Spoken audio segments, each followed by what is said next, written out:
नमस्कार, मी स्नेहल पाटकर. बुलेटिनमध्ये तुमचं सगळ्यांचं स्वागत आहे. बुलेटिनला सुरुवात करूयात, पण सगळ्यात आधी तुम्हाला मराठी नववर्षाच्या खूप खूप शुभेच्छा. बुलेटिनची सुरुवात एका ब्रेकिंग बातमीनं, ती म्हणजे सीएमच्या अयोध्या दौऱ्याची तारीख ठरलेली आहे. 6 एप्रिलला मुख्यमंत्री अयोध्येला जाणार आहेत.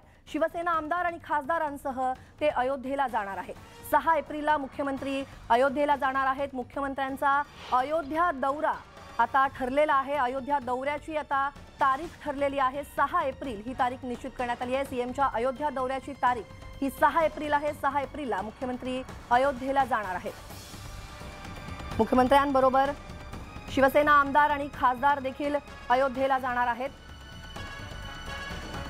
मुख्यमंत्र्यांचा अयोध्या दौरा असणार आहे आणि त्याची तारीख आता ठरलेली आहे. 6 एप्रिलला मुख्यमंत्री अयोध्येला जाणार आहेत. याविषयीचे अधिक तपशील घेऊयात आमचे प्रतिनिधी प्रशांत लीला रामदास यांच्याकडून. प्रशांत, काय अपडेट?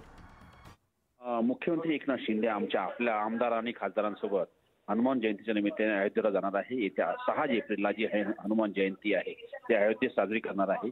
आणि महत्वाचं म्हणजे महाराष्ट्रातून मोठ्या संख्येने यामध्ये ट्रेन भरून भरून भाविक देखील अयोध्येला जाणार आहे. मुख्यमंत्र्यांनी जी कमिटमेंट केलं होतं, मुख्यमंत्र्यांनी यावर जी घोषणा केली होती की मी मुख्यमंत्री झाल्यानंतर पुन्हा अयोध्येला जाईल, त्यानंतर ते पुन्हा एकदा आता अयोध्येला जात आहे. आणि महत्वाचं म्हणजे या निमित्ताने पुन्हा एकदा अयोध्या जी आहे, ही जी अयोध्या आहे ते एक निमित्ताने पुन्हा एकदा महाराष्ट्रमय करण्याचा कुठेतरी संकल्प हा एकनाथ शिंदे यांनी सोडलेला आहे. त्याचमुळे एकनाथ शिंदे हे जात आहेत अयोध्येला. धन्यवाद प्रशांत, तुम्ही दिलेल्या सविस्तर तपशिलासाठी. तेव्हा सीएमच्या दौऱ्याचा हा दिवस ठरलेला आहे. 6 एप्रिलला हनुमान जयंती आहे आणि हनुमान जयंती मुख्यमंत्री शिवसेना आमदार आणि खासदारांसह अयोध्येत साजरी करणार आहेत. ते अयोध्येला 6 एप्रिल रोजी जाणार आहेत. मुख्यमंत्र्यांच्या अयोध्या दौऱ्याची तारीख ठरलेली आहे.